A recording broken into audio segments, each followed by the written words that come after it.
The Scene from Saline County is a weekly talk show filmed in the Access TV studio in downtown Salina. Episodes air Monday through Friday at 6 p.m. Each week, our show hosts discuss local culture, hot topics, and important issues with local and regional guests. Tonight's episode is Homeless in Salina. Our guests are Dana Cox from the Ashby House and Steve Kometz from the Salina Rescue Mission. Randy Russell with Solutions for Life will be featured on our sponsor segment. Stay tuned for The Scene of Saline County.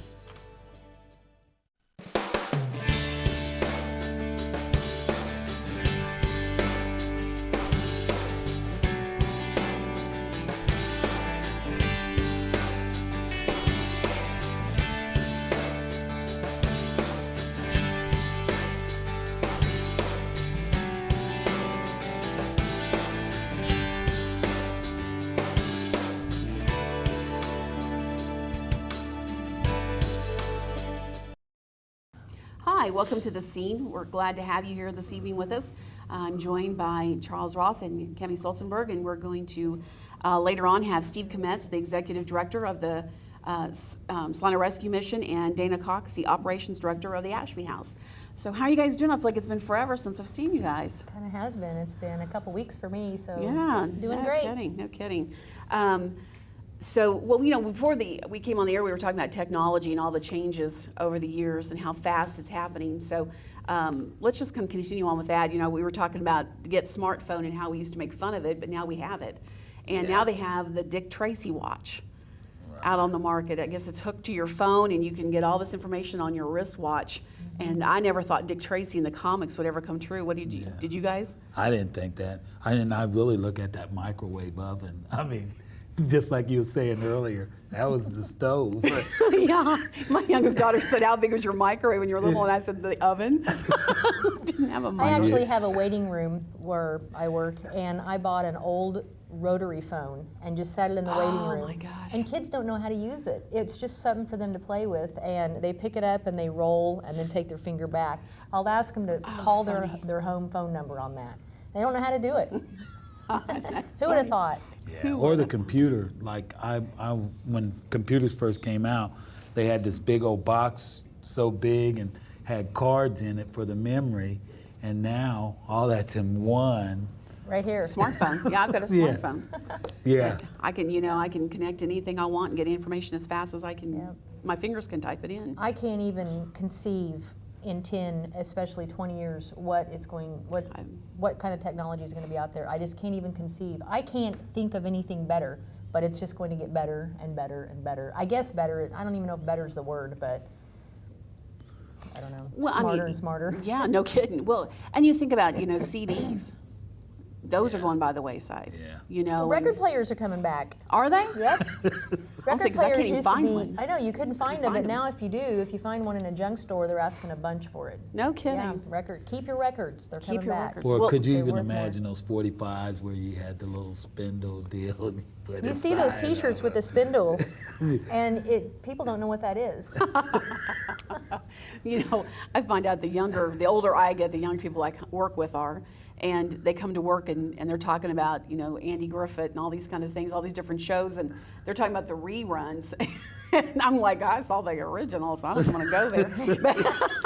But I'll never forget, I was at a fashion show, and they were doing retro 70s. And this one gal standing beside me, she goes, oh, I'd wear that out. And I said, I threw that out. You know, so it's just the things that are changing. There's nothing new. It just keeps coming back, and we revive it in different ways. So, but well, let's talk a little bit about the high-speed chase that we had in Salina just last week. How do you guys feel about having a high-speed chase through the busy Salina streets when school's getting out? Is it necessary? Is it something they should have? Do you think our Salina Police Department and the Sheriff's Department handled it properly? What do you guys think? You know, I don't know a whole lot of details about it, just that it had been reported a couple of times that there was somebody looking in, trying to get into vehicles to find one with the key in it, and police, I don't know if everybody knows about it, but the police did end up going on a high-speed chase, a guy in a plumbing truck through town and then outside of town and into a field. But I don't know, high-speed chase, I guess you gotta, I don't know. I think one thing though, they probably need to learn how to throw the spikes a little bit better. Yeah. Because if he gets kept around missing. them twice, Well, I had somebody that's a not van good. and a That's not plumber's good van. sign. Well, I had somebody tell me, I wasn't in town at the time, but I had somebody who was in town. They said if you wanted to rob a bank, that was the time to do it because every cop in town was on that chase. Yo, I bet, I That's- bet. yeah. Yeah, but you don't know, You you know, don't. who they are or what they're all about, and so I guess And we you don't know gotta what he find it. did. Yeah.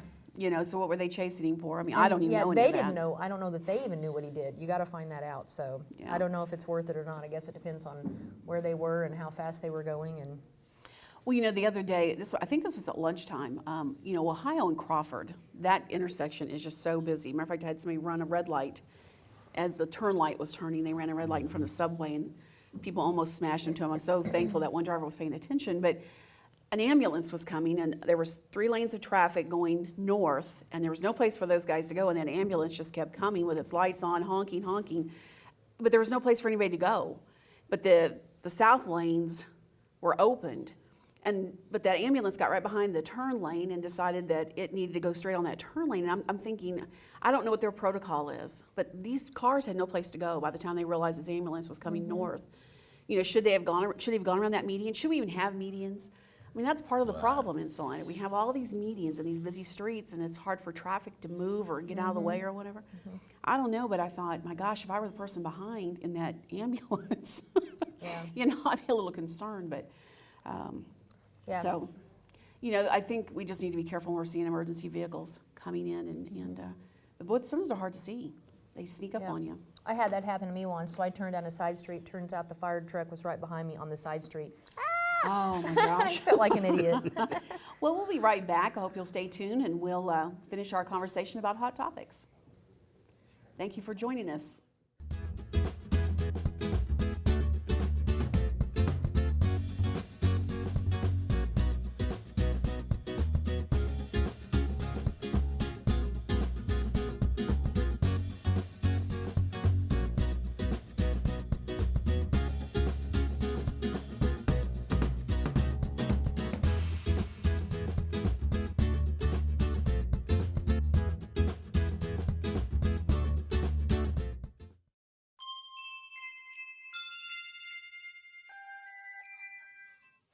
Well, hello.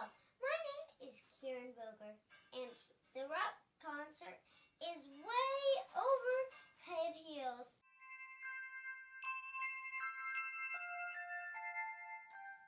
We'll be back with more news later. No, we won't. We're still going, lady.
Hi, welcome back to the scene. We were talking about hot topics, and one of the things I wanted to bring up was the Saline County Smoky Hill River project is back.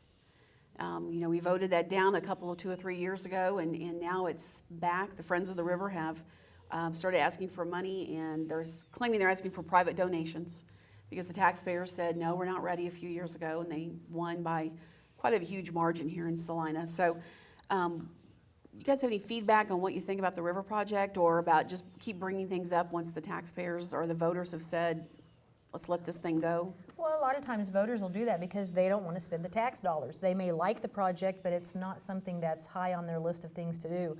So if you get private donations, then go for it.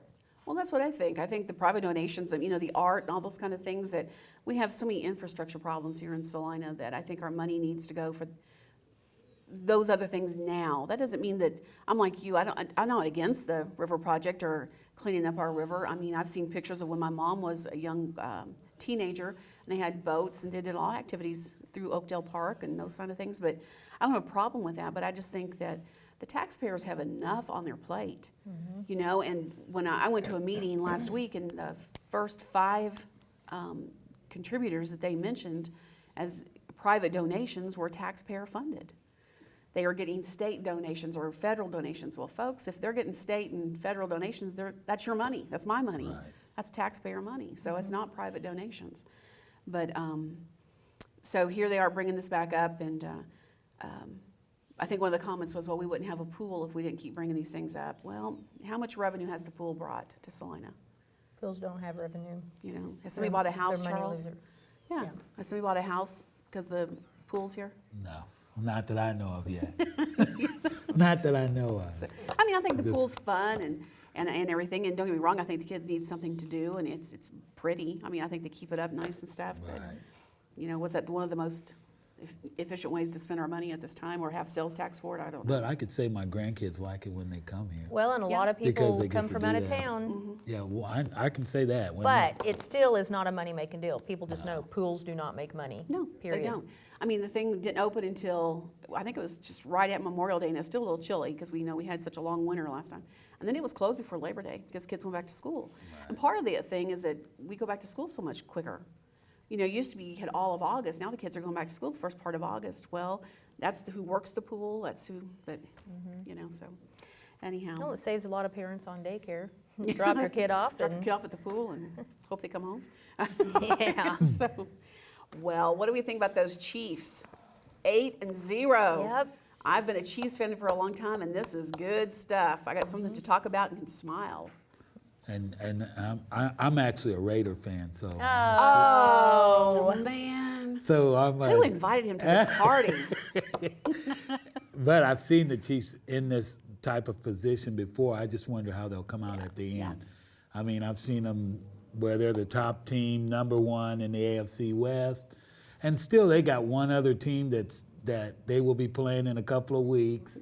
That will really show how good they are. I was hoping Denver would go undefeated and then meet up with the Chiefs, and then we would just kick their butts. Well, I can tell you, you got them like this week, and then there's a week in there, and then we got 'em and then again. back to back. So there's going to be That schedule. somebody's going to be out for blood that second week. Yeah, no kidding. That's right. No kidding. That's right. But you know, I've been a huge Peyton Manning fan forever because he played for University of Tennessee, which is where my nephew's going to college now. But way before Clay ever knew who he was, and so I've watched him when he played for the Colts. I loved it, and now he's playing for the the Broncos. I have a real hard time with it. I'm not a Broncos fan, as you can tell, but and because of my purple, I bleed purple. So did you guys hear about what happened at? Oh, wait, I have one more Oh, Chiefs sure. thing. A few weeks ago, my son proposed to his now fiance at a Chiefs game. Oh, awesome! So, Congratulations! Thanks. How fun! Did he do the big screen thing? no, or? he didn't, but they did get it on film, and so Oh, fun! their own little cameras. Yeah. So yeah, it was cool. Oh, that's Chiefs neat. are a big deal in our family and her family, so it was very appropriate. Oh, that is so. And neat. really, NFL-wise, it's actually good for the AFC West because we have been really really not been bad. very Yeah. good at all. But you never see any highlights of the Chiefs on any of the big things. It's like they have highlights of all these other games, but I don't hardly ever see Chiefs as a highlight. Nope, we But sure don't. whatever. We'll be back.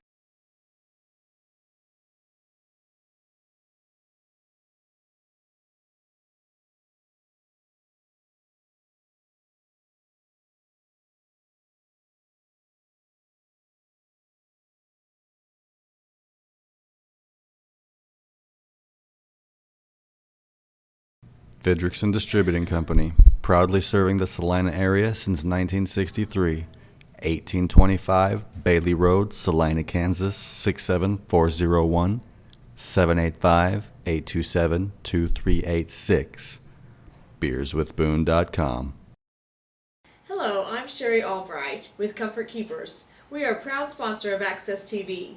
We assist seniors to stay independent in their own homes by customizing what they really need and want.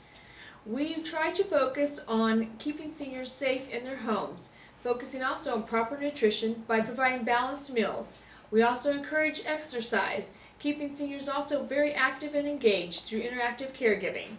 We hope that you enjoy the sights and sounds on Access TV. Randy Russell and Bob Reynolds of Solutions for Life have over 34 years' experience in helping retirees find the right Medicare plan at affordable prices. As insurance agents that work with over 50 insurance companies, they can shop and compare plans side by side to help determine which Medicare plan is right for you. Randy and Bob know Medicare backwards and forwards.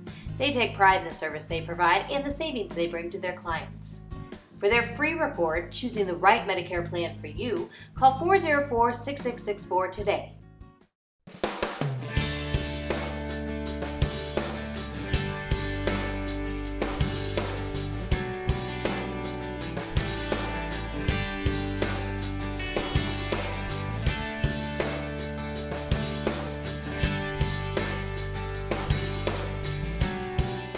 Hi, welcome back. We've been joined by our guest, Dana Cox, the Operations Director, or Director of Operations. I knew I was going to say it wrong, Dana. That's I apologize. okay. Of Ashby House, and Steve Kometz, the Executive Director of the Salina Rescue Mission. So thanks for joining us today. Thanks for having both of You us. Yeah. bet. So I'll just ask, I'll start this question with do we have a homeless problem in Salina? Well, I definitely think, there is definitely a need for our services in Salina. I think Salina is really good to us, but there are always families that need help, for sure.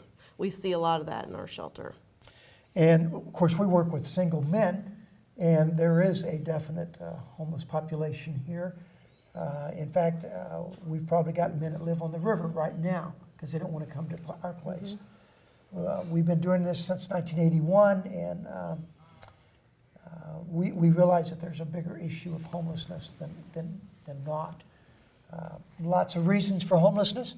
Absolutely. Part of it is lack of affordable jobs, which we could take more than 2 or 3 days to talk about that one. Lack of education, lack of personal responsibility. There's mental illness, there's physical difficulties, there is people getting out of the penitentiaries, there's people on parole, community corrections. There are young people that are green behind the ears, they're stuck on stupid because they think they know everything and you are to take care of them. I mean, it's huge, okay? And then, of course, I haven't even talked about drug addiction or any of the other addictions. Wow. It's just huge. You don't think about all those problems blind into, but that, because sometimes I see people actually within the last few days, I've seen 3 men and they were different men with bicycles, and they were just loaded down with their belongings, I assume. And I thought, how sad, and how do you get there? What decisions have been made for you or that you have made that have gotten your life to where it is, where you're living on the streets with a bicycle? And there's lots of reasons what causes it, okay? Sure. Some of it, honestly, is simply they didn't have a choice because something catastrophic occurred to them.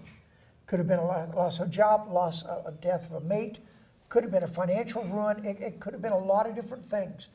Or if they grew up in sad situations with homes as a child, that there's addictive compulsive behavior that's being perpetrated on our children. And when they grow up, guess what they get to do? They get to do it likewise. Yeah, okay. And so it's a big beast. How many people can you house at the Salina Rescue Mission?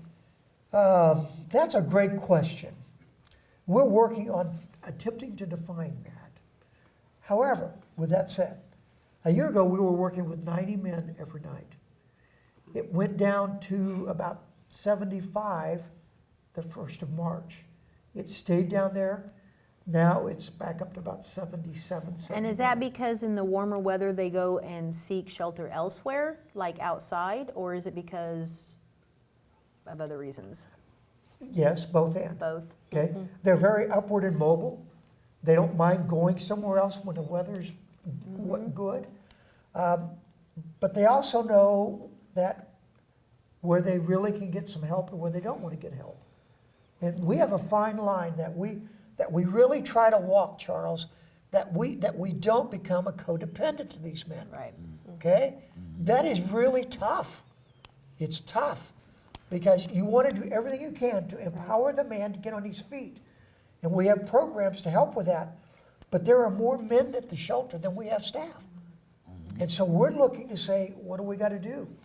Now, is your staff a paid staff? Yes. They are paid staff. So you said you had, and then I know already anyway, but you have programs there. So are those programs to help those guys that are like the ways you said, some of them with the anger management, some of them that are just financially don't know what to do? Yes, yes. Like, for example, we have a man that is there at our place right now. Went through a divorce, and every divorce, there's at least two people involved, and there's runs, drips, arrows on both sides of the equation. It's just, I can't. But this man, it took a lot, and he spiraled down emotionally, and he's been with us for a while, and he got him a job, and he's got a trade. He's a wood carver by trade. He does exquisite work. And so we're working with him to see what we can do to empower him to be able to do what he really wants to do, and that's to get a business going. Not that we are going to do that, but we want to encourage. We want empowerment. And so, yes, we have programs to help these men do that. So do you have them at the Ashby House also? We do. When any family comes into Ashby House, we get them set up with a case manager. So they're with their case manager. That case manager will help them access services in the community. And because we're a family shelter, we're also dealing with both the male and the female in some cases, plus the children. So we always make sure kids get their services that they need. They're enrolled in school right away if that's the case, and that kind of thing. So yeah, we're hooking them to services. We also have a life skills program on our campus. So from 4 to 5, Monday through Friday, every week, everybody goes to life skills. And so is this like an apartment for a family? Do they each have their own separate apartment, or how is that? Most of the families, yes, when they come in, do have a room upstairs. It's not an apartment. Everybody eats together in the kitchen, and it's like a home atmosphere. But once the families get first priority, so if they have children or if they're a couple, then they get a room. Single women are usually in the front room. And we never are full, so we never turn anybody away unless there's other problems, but we never turn anybody away. Well, how many people can you house at one time, at families or, total number of people? Well, we got up to 35 this summer, and that's quite a few for a 4-bedroom home. So you just have the one home there was it on 8th Street or something? It is, 150 South 8th. Okay. That's where our shelter is. Across the street is our Reintegration Drug and Alcohol Treatment Center. So we have the treatment center on one side and the shelter on the other. Well, have you guys seen more veterans coming your direction, or has that not been a problem in Salina? Our population of veterans is usually always between 5 and 10 men at all the time. And they come for various reasons. Some are very elderly and they can't mobilize. They don't have a family, or they don't have the resources to get on their own. Others they got other emotional, mental health issues that they come to us because there's no other place to go right now. Yeah. What are the rules with staying in these homes? Do they have to get up and get going every day, or Absolutely. What's your rule? Just like any normal household, by 8 o'clock, breakfast is done and we're ready for our day, to have a productive day. So they go out, they do job contacts all day. There's a requirement to how many they have to do. And so then the breakfast and lunch are always on their own, open kitchen. They can come and help themselves. Dinner we do family style, so everybody comes and eats together, family style. And of course those chores are divided out and rotated throughout the house. So everybody kind of has their own chore every day, and it changes. So that's kind of how we do it in our shelter. And then you have a curfew at night and we that do. type of thing? Mm-hmm. Yeah, and if there's children involved, of course, their curfew is different than the adults as far as when they have to actually be in bed and asleep. We have community service hours that they need to do and be productive, and then just their normal chores around the house. Mm-hmm. Steve, what about the Salina Rescue Mission? We have curfew. In fact, they have to be in at 6 o'clock in the evening to be able to get to bed and be able to have supper with us. Curfew's at 9:50, must be in bed Sunday night through Thursday night. We let them be up another hour on Friday and Saturday night. We get them up Monday through Friday at 6 a.m. Breakfast is from 6 to 6:30. And by 8 o'clock, we ask them to all leave and go do what they need to do in the community. Some will have mental health appointments, some will have educational appointments, some will have doctor's appointments, and some will actually just go goof off but we got to catch them. Now, are some of your men and women, are they working and that's just where they spend the night, but they do have a job and they come back and? Absolutely. We've got, right now, we've got, of the 76 or so, we've got between 12 and 17 men working full-time somewhere out in the community, usually graveyard, and they're reducing their debt, and they're saving their money. For us, what we've had for many, many years, if you've got a plan to be able to get yourself to be self-sufficient, and you work the plan, and you do what you need to do at the mission, we're going to see what we can do to support you. We've had men come out of the penitentiary or come anywhere. It's come with baggage of debt. When they get the job, if they're at minimum wage job, it's difficult to start paying down that debt unless somebody can help them. We've helped numerous men to do that. And we come alongside of them. We insist that they have a savings account. We insist that they write a budget and stay on the budget. I call it mad money, which is the money that it takes them from one check to the next check for them personally. I don't need to know what that means. That's yours. But everything else, you need to make sure you don't do with it just what you want to. We had one guy, I worked with him for 3 months, and he would not give me his information. And I finally told him, I said, then fine, October 1, if you don't, you're out of here. Well, October 1 came. It was sayonara. My wife and I were at the restaurant where he was working about 3 weeks later. And he came over, and I told my wife, I said, I don't know what's going to happen. I said, because, yeah, I know. He came up, and he stuck his hand out, put a big smile on his face. He said, Steve, I was never going to show you what I make every week or what I was going to do with it. But you had the courage to insist that if I don't do it, I'm out on my own. That's what happened. He was able to do it. So he was very grateful for that accountability. There you go.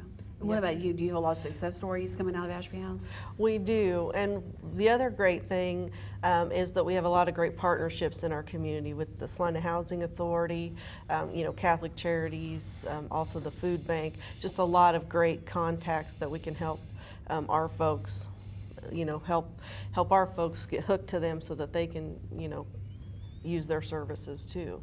So yeah, I would say that's a big part of it. The finance part of it, we do quite a bit the same as Steve does, and help monitor that. Some of our life skill classes are about budgeting, so that helps them learning how to budget, learning what a difference between a want and a need, and kind of processing that information, going through it, and making sure that they understand what it actually takes to support yourself. Is there follow-up after they leave for either one of you? I mean, do you follow up and check on them, or do they ask you to? Or Typically, they do not want our follow-up. They're ready to be on their own. Good for them. And sometimes they can make it. The gentleman I just referred to, I haven't seen him since. And I know he's doing well. And so, yeah, and I would say on our end, because we're dealing with women mostly, we do see a lot of them come back and how thankful they are and how grateful they are. We got them and their kids back on their feet. Good. Well, do you have many that come back because they weren't successful out there and they had to come back for help again? Oh, sure. You do see that sometimes, unfortunately, but you do. Kidding. Do you have daycare at the Ashby House? We do. We do provide daycare during our life skills class. Then we do provide staff daycare. Okay. If they have a job, do they find their own daycare then? No, yes, they do, but we help them find that. Okay. So their case manager will be working with them to find safe, reliable daycare. Yeah, and affordable, I assume. Absolutely. Do they get a lot of help with that? Daycare can be pretty. Yeah, pretty DCF is a great partner in that too. Now, what's DCF? So at the Salina Social Rescue Security Mission, are you guys also feeding Okay. other people. Charles, I hate to interrupt you. Keep that question in mind. We'll be right back. We're going to wrap this up for just a moment. We'll be back with Steve Kometz and Dana Cox. Thank you for joining us. By law, public access is open to all citizens and to all viewpoints and for only non-commercial purposes. If you have any idea for a television program, we want you to be a member and we want to cablecast your program. TV for you, by you.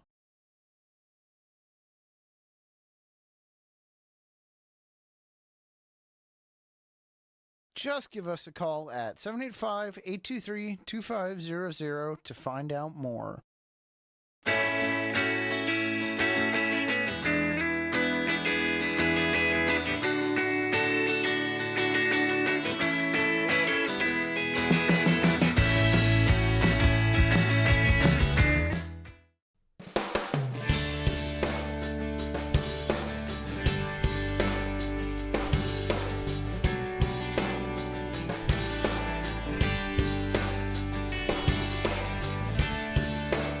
Hi, we're back, and again, we have Steve Kometz and Dana Cox with us today.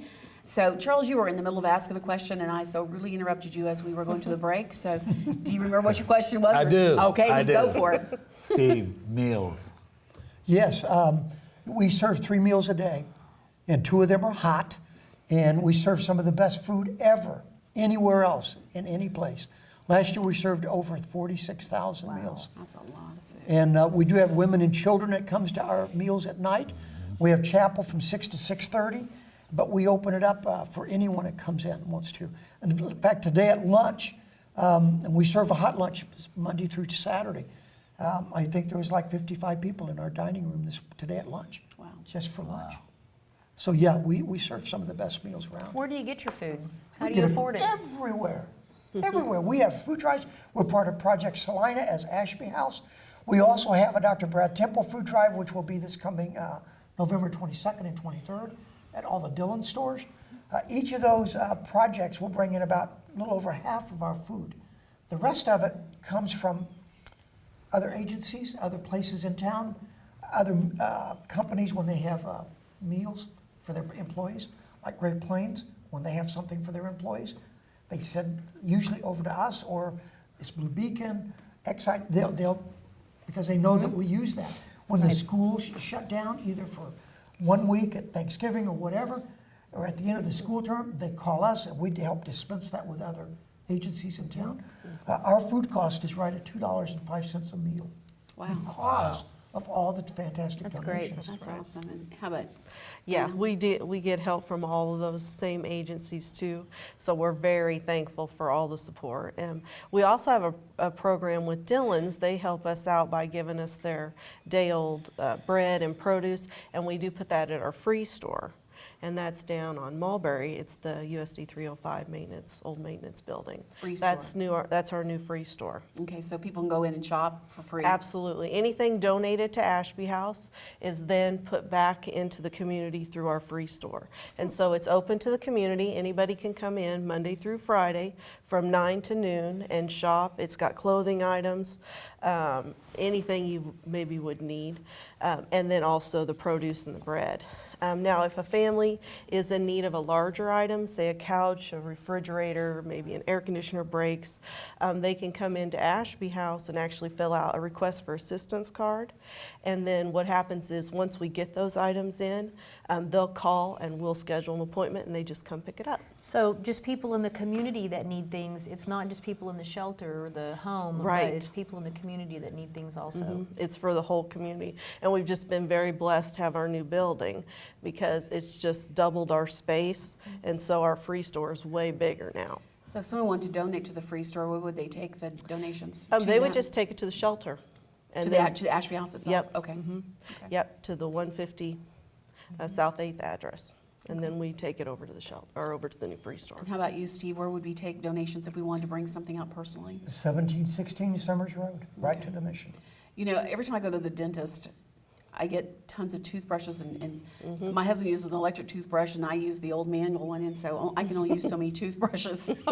I keep putting them away and thinking I need to take them somewhere, so I need to bring them out to one of you guys. And good. That'd be great. What are the things that are needed the most? You know, for us, it's kind of unique. things that, like trash bags and toilet paper and paper towels, those kind of things that sometimes you might not think are needed, but those kind of hit our budget kind of hard sometimes. So I would say those kind of things for sure. Yeah. I would agree with the toilet paper and the paper towels. Laundry detergent. Yes, that's a because we big do one. laundry for each of these men as they stay with us. Food items of any kind, doesn't matter what it is. Any personal care items, any used clothing, we distribute that. To be very honest, it's everything that we use in our homes, and just multiply that by if it's 35 or if it's 55, just multiply that. Like for instance, we go through somewhere around 200, almost 200 rolls of toilet paper every week. Yeah. I mean, It's amazing how it's much just- toilet Yeah, paper you just go I through. can imagine. I mean, There is a worker training program. You want to talk a little bit about that? Yes, we have our own worker training program where we take them in. If they're not working full-time, but if they're working part-time and they're able to work, they have to be a part of this program. And we meet with them once a week. We make the assignments, and we do 2 primarily different projects according to the weather, when the weather's available. We build concrete park benches and picnic tables, and we build wood utility sheds. And I can tell you that when the men do this, they don't want to do this. They want to be left alone. They say, you know, I don't want to bother this. I don't want to be a carpenter. I don't want to get, you know, all of that stuff. But you know, at the end of the 4 hours when we get done, it is amazing. They look back and they see, oh, look at that. That's not bad. And we know that they're not going to be a carpenter, but it's those soft, employable skills of an attitude, being able to communicate, dress for what you need to do, being positive, being cooperative, ask questions. I mean, all of those soft skills that it's amazing when the men start doing that, other opportunities open up for them. So what do you do with these things that they make? We sell them. We sell them to the community. The way we got started with that was about 4.5 years ago. No, about 4 years ago. That I mentioned at our banquet that I'd like to do a carpenter shop and train men how to do woodworking things, and because I think there's some skill there, even with 55 men, not all 55, but some. So the next day, the president of the local Habitat for Humanity came by my office. He gave me a sketch, and he said, "Can you build this?" And I said, "Of course we can build this." What is this? It was a 10 by 12 utility shed. So we've been building primarily all the Habitat sheds ever since then. They'll purchase the materials. Vernie Stillings, a volunteer, he comes in and he sets everything up with the guys. He teaches them. We monitor. We give them an evaluation, an assessment, not what I think or what I feel, but what's observable of their work skills. Then we review that with them. And I always tell them, when you get ready to go to a job interview, use my name, and what I'm going to do is pull out those review sheets so that I can share with what you've done. And again, it's amazing when a man really starts to apply himself, when he begins to become responsible for himself, it is amazing other things can happen for him too. Well, it's got to make you feel good when you take responsibility for your family again. Absolutely. That's got to be a great feeling. to be able to do that. Yeah, even when they're doing their community service work, whenever they see a project completed, it just makes them feel really good. We also have a CNA program where we sponsor 4 classes a year. There's a donor in the community that has paid for 1,000 people to get CNA training. Wow. And so 4 times a year we pick classes. They go out to Kansas or to Salina Tech and they do the CNA training. And when they're done with that, it's just amazing how much pride they have when they finish those classes. And their income goes up. Instead of making $8 an hour, you're up into the $10 an hour range. That's a big difference. Huge, yeah. Do you think the community does enough to help support your programs?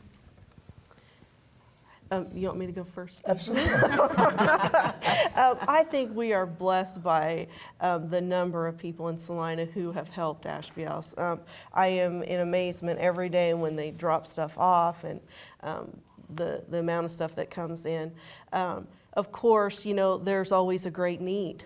You know, we always have a need that's not met, but we are very fortunate all the help that we do get from Salina, and very grateful for it. You know, we live in the best blessed community I know of. I lived in Kansas City for 25 years, worked for another agency, similar to the Salina Rescue Mission for 7. That agency does not get the support that we get. And our community really looks out after us. Our community takes care of us. Could they do more? I'm not sure I don't know what they could, I know there could be, but you know, there's so many other things. And that's why it's so good to be living in a great community. Yes. Because we support the agencies that truly help people get back on their feet. And that, I think, is very important. Do we do more than just at Christmas? You know, we have such a big push because of Christmas and Thanksgiving right there together.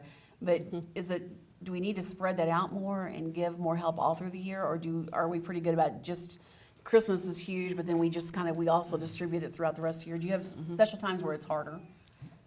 Not necessarily harder. I think it's distributed pretty evenly. Of course, Christmas, you know, the holidays are always special and people have more, you know, more giving at those times. But all in all, I think they do a real good job of spreading it out throughout the year. I think the community does an excellent job. In fact, I challenge our guys, and we do projects just out in the community. We don't say anything. We don't advertise it. We just go take care of whatever that need might be. Sure. Because I say to the men, everything we have comes from our community. Yep. And everything, I mean, everything comes from our community. And the least we can do is be good stewards of what is given to us and then learn how to pay forward. Can't pay it back, but pay forward. And when you do that, it's amazing what happens for people. Well, before we run out of time, I want to hit again about Dr. Temple's Food Drive. That's Dillon's Food Stores, what days? Friday and Saturday, November 22nd and 23rd. And what do customers have to do? All they got to do is, when they come in, a volunteer is going to greet them with a smile, offer them a grocery sack, and on the grocery sack will be printed suggested list of items. As they do their regular shopping, they put it in their basket. When they get done, they pay for it, put it in their paper sack, and then give it to the volunteers on their way out. Awesome, okay. And Dana, do you have something special coming up besides just your everyday needs? Or? Well, the holidays are very special at Ashby House. We do have our toy run, which is going to be, it's a partnership with DVAC also. That's at the end of November. Okay. So look for that. That's where all the motorcycle guys come. Oh, okay. And we had a lot last year. There was well over 200 bikes last year. Okay. That's neat.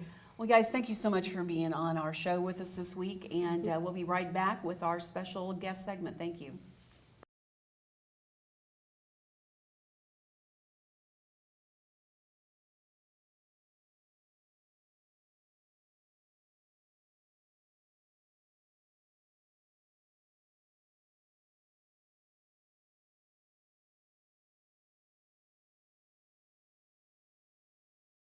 Fidrickson Distributing Company, proudly serving the Salina area since 1963. 1825 Bailey Road, Salina, Kansas 67401, 785-827-2386. beerswithboone.com.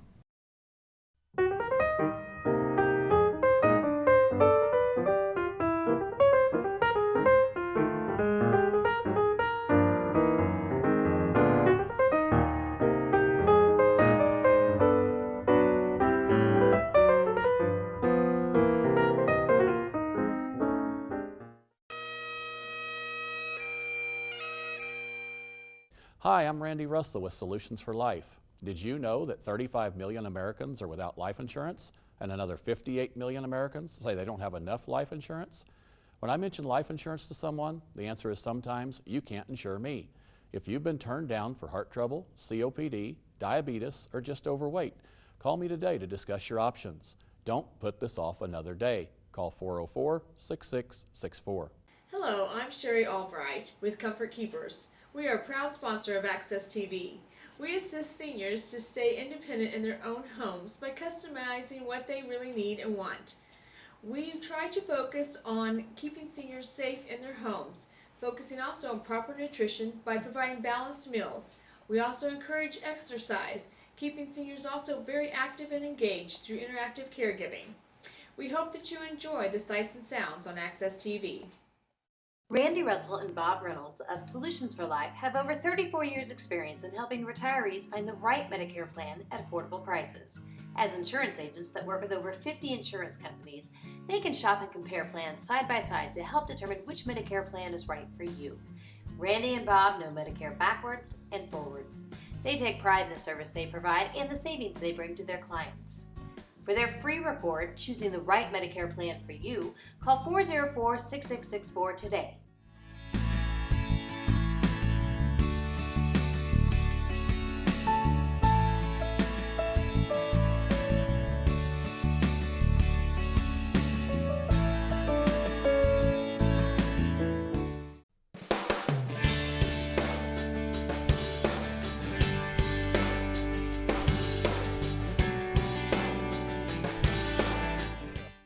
And we're going to talk some more about Solutions for Life.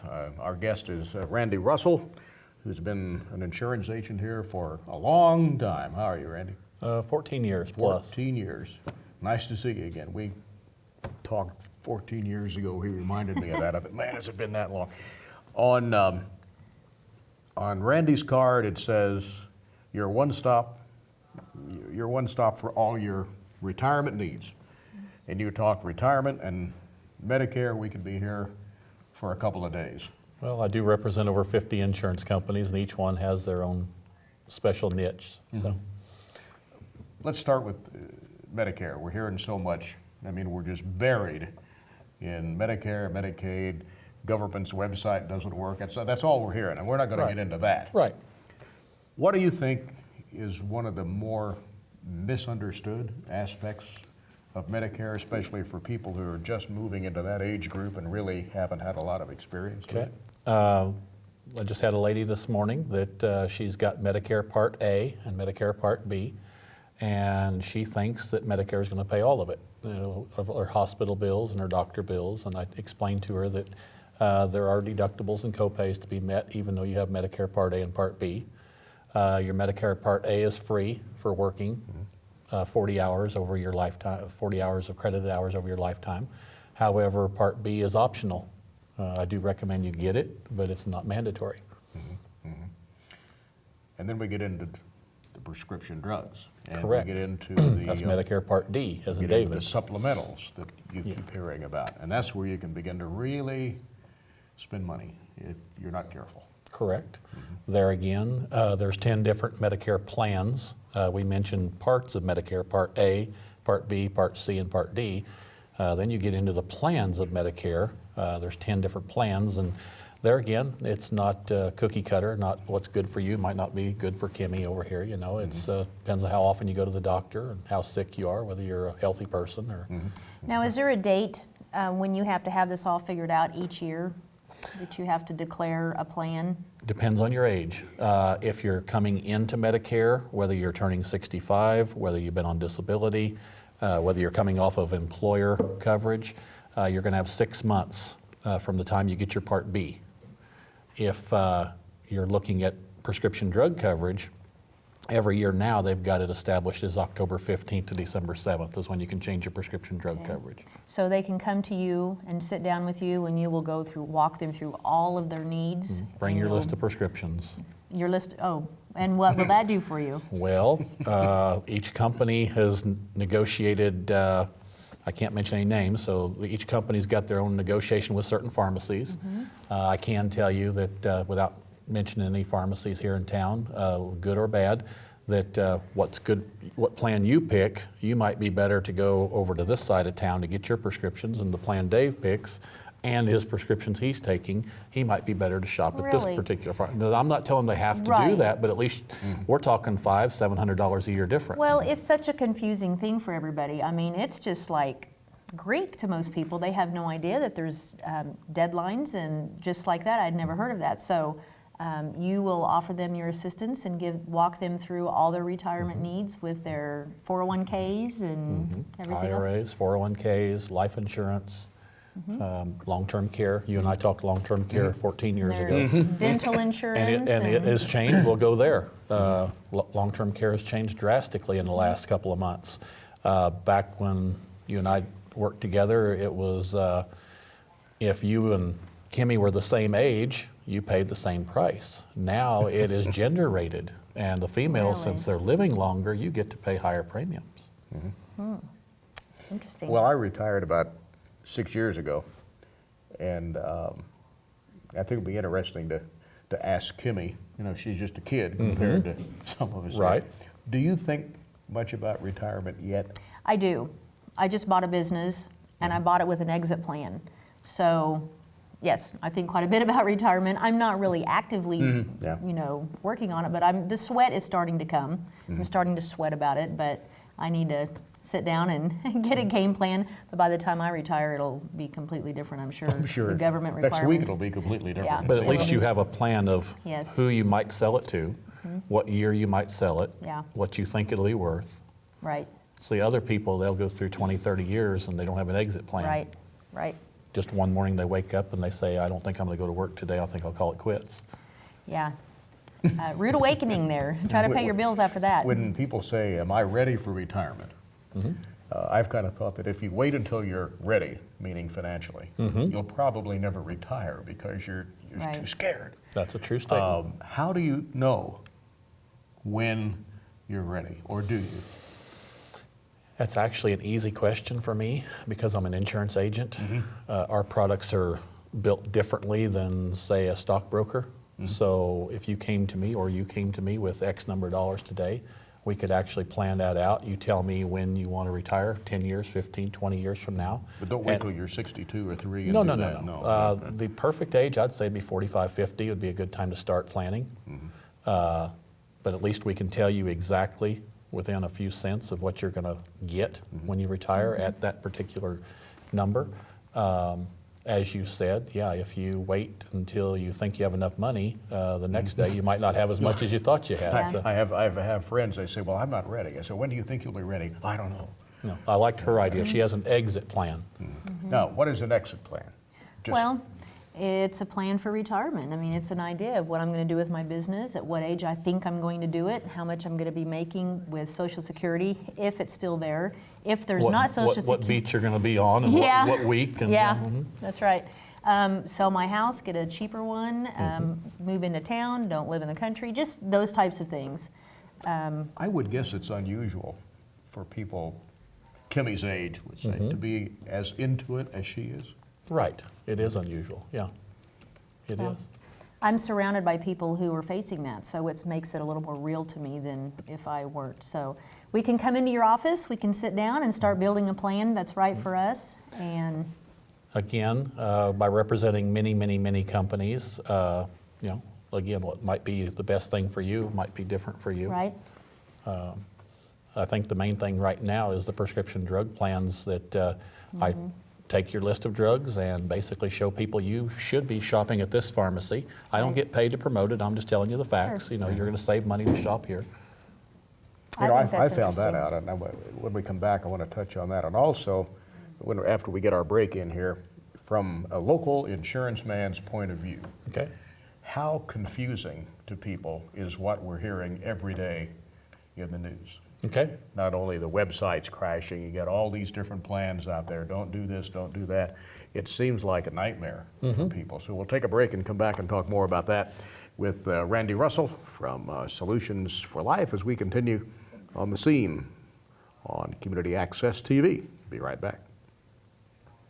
By law, public access is open to all citizens and to all viewpoints and for only non-commercial purposes. If you have an idea, any idea for a television program, we want you to be a member and we want to cablecast your program. TV for you, by you.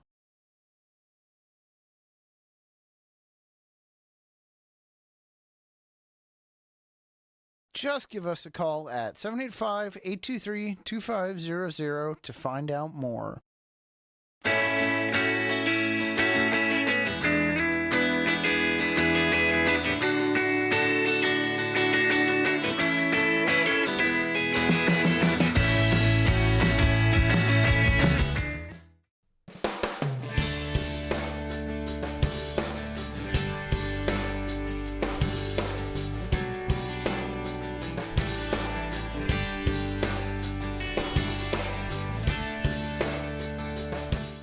So Randy, with all the news that we're hearing today, not just the government websites crashing and all this other stuff, what do you hear from clients, especially people that come into your office and say, I haven't got a clue what is going on?